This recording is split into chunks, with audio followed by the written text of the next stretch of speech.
जय माता दी। स्वागत है आप सभी का मेरे वास्तु ज्ञान गंगा यूट्यूब चैनल पर। आज मैं आपको नवरात्रों से के कुछ नियम बता रहा हूँ। नवरात्रों में इन नियमों का पालन करना बहुत ही ज़रूरी है। साथ ही ऐसी महिलाओं को व्रत नहीं रखना चाहिए, पूजा नहीं करनी चाहिए। नवरात्रि में व्रत और उपवास को नियमों से ही करना चाहिए। व्रत नियमों का पालन करना जरूरी होता है। इन 9 दिनों में उपवास में कई लोग इन नियमों का पालन नहीं कर पाते तो उनका व्रत पूर्ण नहीं माना जाता। दोस्तों, सबसे पहला है, यदि आप नवरात्रि का उपवास रख रहे हैं तो आपको ब्रह्मचर्य का पालन करना चाहिए।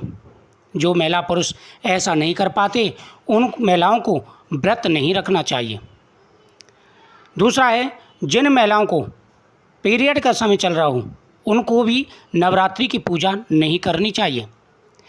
इन 9 दिनों में झूठ नहीं बोलना चाहिए। जिन महिलाओं को झूठ बोलने की आदत होती है, हर बात पर झूठ बोलती हैं, ऐसी महिलाओं को पूजा नहीं करनी चाहिए। नवरात्रों में बिल्कुल झूठ ना बोलें, इस बात का विशेष रूप से ध्यान रखना चाहिए, नहीं तो कई प्रकार की मुसीबतें आ सकती हैं।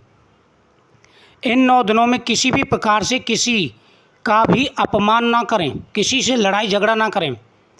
जो महिला ज़्यादातर लड़ाई झगड़ा करती रहती हैं, इसलिए विशेष रूप से ध्यान रखना है कि नवरात्रों के दिनों में ना ही किसी का अपमान करें और ना ही किसी से लड़ाई झगड़ा करें। इन 9 दिनों में यदि आप उपवास नहीं भी रख रहे हैं तो भी आपको विशेष रूप से मांस भक्षण या शराब का प्रयोग नहीं करना है।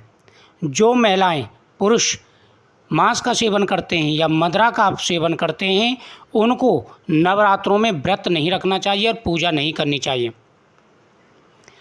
अधिकतर लोग 2 समय खूब फलियाली खाकर उपवास रखते हैं। ऐसा करने से व्रत का फल नहीं मिलता। उपवास को उपवास के तरीके से ही करना चाहिए। नवरात्रि के दौरान रसोपवास, फलोपवास, दुग्धोपवास, लघुपवास, अधोपवास और पूर्वोपवास किया जाता है। जिसकी जैसी क्षमता हो उसी प्रकार से व्रत रखना चाहिए। व्रत में यात्रा, सहवास, भरता भोजन, गाली बकना आदि त्याग कर नियम पूर्वक व्रत रखना चाहिए, तो ही उसका फल प्राप्त होता है। अचोट अवस्था व्रत नहीं रखना चाहिए। जिसकी शारीरिक स्थिति ठीक ना हो, जो महिला बीमार रहती हैं उनको व्रत नहीं रखना चाहिए,